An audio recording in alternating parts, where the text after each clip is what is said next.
love life. Pero unahin ko muna to guys, grabe to, kashing sa blessings mga kapiksi. So i-mind nyo na to, mga blessings, pagpapala, money come to me, okay?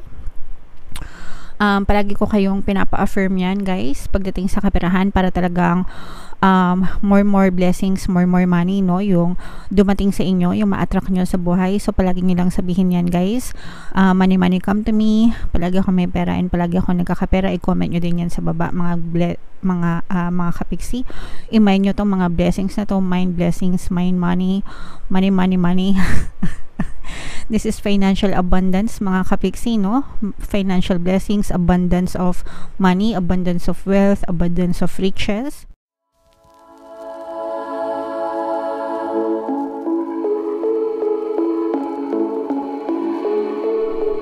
Hello guys, hello Libra, welcome back to Pinoy Pixie Tarot. Ang pamagat ng ating episode for tonight is New Moon Kapalaran para ngayong September to October para sa Libra, Sun, Moon, Rising, Sign, and Venus. Shuffle ko yung cards guys, hanapin ko yung energy ng Moon at saka yung energy ng Libra.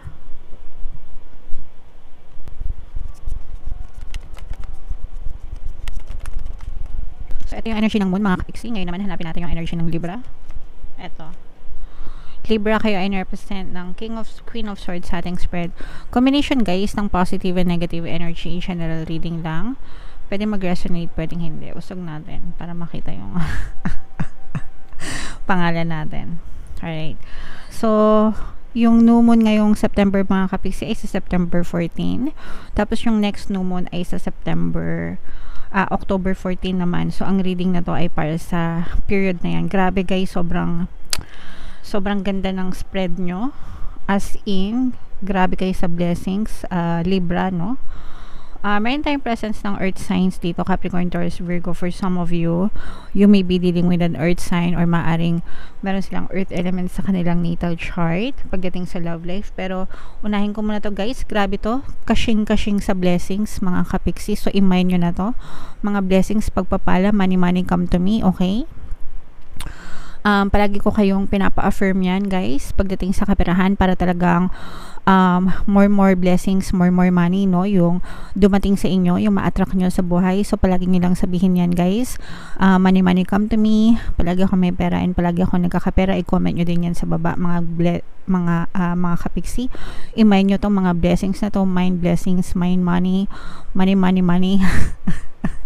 This is financial abundance mga kapiksi, no? Financial blessings, abundance of money, abundance of wealth, abundance of riches. Lahat na may kinalaman sa kaperahan. So pwedeng negosyo, pwedeng trabaho, pwedeng salapi, pwedeng kabuhayan in general. Pero mararamdaman nyo guys na talagang napakaganda ng daloy ng kaperahan sa buhay nyo. Kung hindi nyo pa ito na-experience mga kapiksi, you may have some kind of block somewhere. Ibig sabihin balakid, no? Those are your negative assumptions pagdating sa kaperahan mga kapiksi. Baka palagi mong iniisip na malas ka, baka palagi ka nagrereklamo sa buhay, yun yung mga, baka palagi ka nagwo-worry, na-stress, yun yung mga kadalasan na nagiging money blocks, kaya hindi nyo nararamdaman itong mga blessings, okay? So i-shift nyo lang guys, maging receptive kayo sa mga blessings. Paano nyo i-shift? Magpasalamat kayo, gratitude, okay? Gratitude and appreciation. Palagi kayong magpasalamat sa mga blessings, no matter how big, no matter how small. Always say thank you. Always pray and say thank you. Give your graces sa taas mga kapiksi. The more na nagte-thank you kayo, the more na na-appreciate yung mga blessings, the more na marami kayong blessings na matatamasa sa buhay nyo. Okay? So guys, i-declare nyo na to, i-mind nyo na to, mind blessings, mind money para talagang ma-experience nyo, especially guys kung kayo ay nag-aantay ng mga bonuses or may mga nag-aantay kayo na ma-release na pera sa inyo, kung may mga nilalakad kayo ng mga loans, kasi yung iba sa inyo parang feeling ko meron kayong inaantay na pera or package, ganyan, or baka meron kayong inaantay na pera nyo na hindi pa na-approve, parang ma-release ba, inaantay nyo siya na ma-release pero pera nyo siya.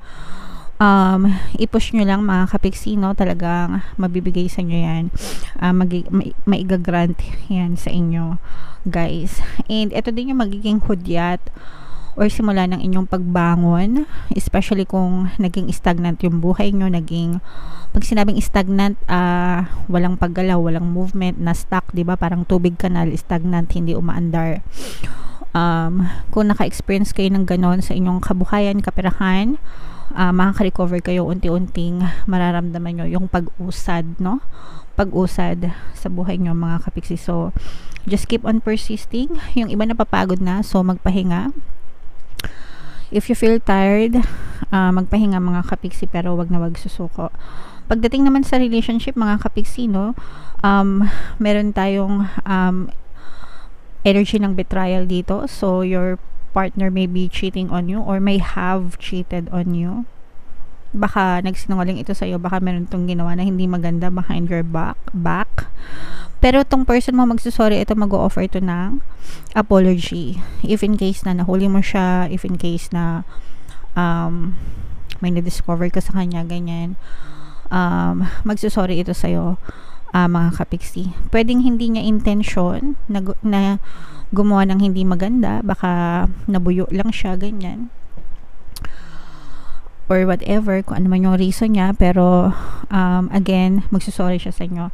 So, pagka ganun guys, pag nagsorry, patawarin nyo para mawala yung mga stress nyo. Ayan, oh. Kasi kapag hindi nyo sila pinatawad, kayo lang yung may stress. Kayo lang yung sasakit yung ulo, mga kapiksi. Willing naman itong person mo na makipag-cooperate sa'yo. Willing siya na sumunod sa'yo, no? Kung ano man yung mga ipinagbabawal mo sa kanya, ganyan. Maliliwanagan din yung isip nitong person mo. Meron tayong presence ng fire signs, Aries, Leo, Sagittarius, at saka earth signs, Capricorn, Taurus, Virgo. So baka may ganyan yung partner mo. Yung partner mo guys, parang meron siyang hinahanap.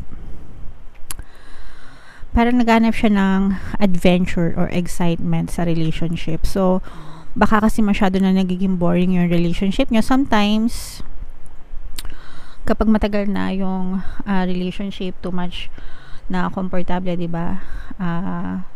Doon parang nagiging boring yung relationship, and kaya yung iba parang naghahanap sila ng excitement, which is syempre hindi tama.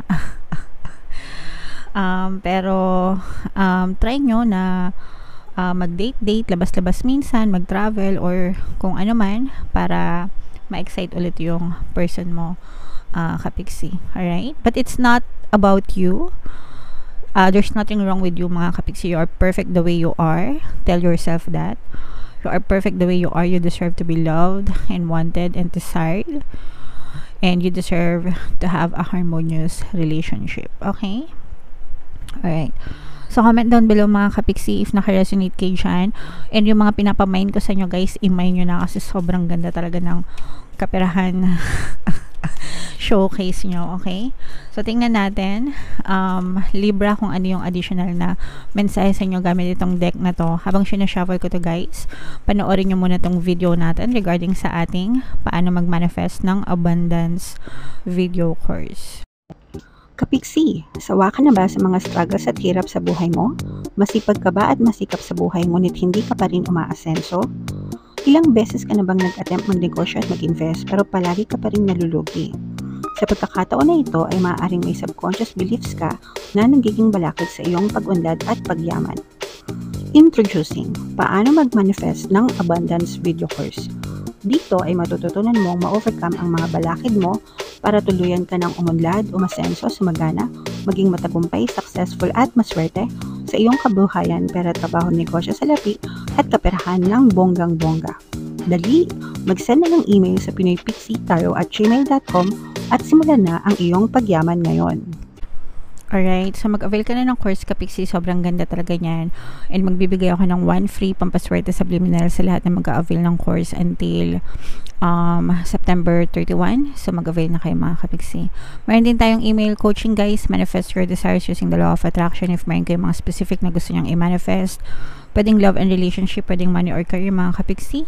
Pwede kayo magpabook ng email coaching session with me. Mag-send lang kayo ng email sa pinoypixitaro@gmail.com. So, ito yung message sa inyo guys. Ayan, no? A new romantic cycle begins. Okay? Kagaya nga ng sabi ko sa inyo kanina, no? Yung person nyo, if mayroon siyang nagawang kasalanan sa inyo, magsusorry ito sa inyo. And maaring magsimula ulit yung maayos na relationship with you and that person. Okay? Or for some of you naman, maaring meron talagang sa mga single, mga kapiksi, maaring may mga pag-ibig na kumatok sa inyo, mga secret admirers, ganyan, na magko-confess ng kanilang nararamdaman sa inyo. But regardless mga kapiksi, whether no relationship or old relationship, ibig sabihin lang nito, pag no relationship, syempre no person.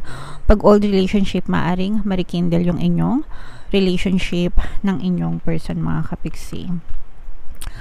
Attune to the moon guys, reach out to someone and let them know you care. So it doesn't matter kahit na romantic or non-romantic, if you have a specific person in your mind, ipaalam mo sa kanila kung gaano sila kahalaga at kaimportante sa inyo, mga kapiksi. Okay? Feel more, think less. Sometimes yung pag-iisip natin, no, bakit ganito, bakit ganyan, paano naging ganito, paano naging ganyan, what if ganito, what if ganyan, it's too confusing at saka masyadong stressful, nagkaka-wrinkles kayo, too much worry, diba? I-let go natin yon and just focus on what you feel and how you feel inside. Okay? Kung mahal nyo, mahal. Huwag gawing komplikado, mga kapiksi. Alright? For some of you guys, no, marriage or engagement is on the card. So, again, no, kaya nga, new romantic cycle. So, ibig sabihin, pwedeng nagle-level up yung inyong relationship. Baka matagal na kayong magjowa ng person nyo and it's about time na maging mag-asawa na kayo. Baka magkaroon kayo or makatanggap kayo ng marriage proposal or engagement, ganyan. So, if naka-resonate kayo dyan, congratulations in advance, mga kapiksi, and best wishes sa inyo. A legal matter will go your way sa mga kapiksi natin na may mga legal battles na pinagdadaanan. Kung meron kayo mga pinaglalaban sa korte, sa barangay, or kung saan man, anything legal, mga kapiksi, magiging pabor sa inyo yung sitwasyon. So, habang nag-aantay kayo ng resulta, mga kapiksi, syempre pag mga legal battles, diba, matagal yan, may mga hearing, may mga pag-aaral bago lumabas yung desisyon. So, habang nag-aantay kayo, just tell yourself na everything is working out in my favor, para talagang maging favorable sa inyo yung resulta and makamit nyo yung hustisya na ninanais nyo. Okay? For some of you, pay some attention to your appearance, no, but don't be all about appearances. So, maybe it's about time for you to do some kind of makeover or pagtuunan nyo lang ng konting pansin yung inyong appearance. Doesn't have to be grande. Hindi nyo kailangan gumastos, diba? Hindi nyo kailangan magpatato ng kilay, drawing lang. Sapat na. Hindi nyo kailangan bumili ng mamahaling lipstick, diba? Lip gloss lang. Pwede na. Pero alam nyo yan, at least magsuklay kayo or whatever. Pay attention sa inyong kaayusan in terms of appearance, mga kapiksi. Alright? Okay. So, comment down below guys if nakaresonate kayo sa mga mensahe para sa inyo. Ito yung ating mid-September kapalaran. Kung hindi nyo pa napapanood, Libra, panoorin nyo na. And ito naman yung ating success stories ng paano mag-manifest ng abundance video course. Thank you for liking, sharing, and subscribing, mga kapiksi, and see you again next time. I love you all guys. Have a nice day. Bye-bye.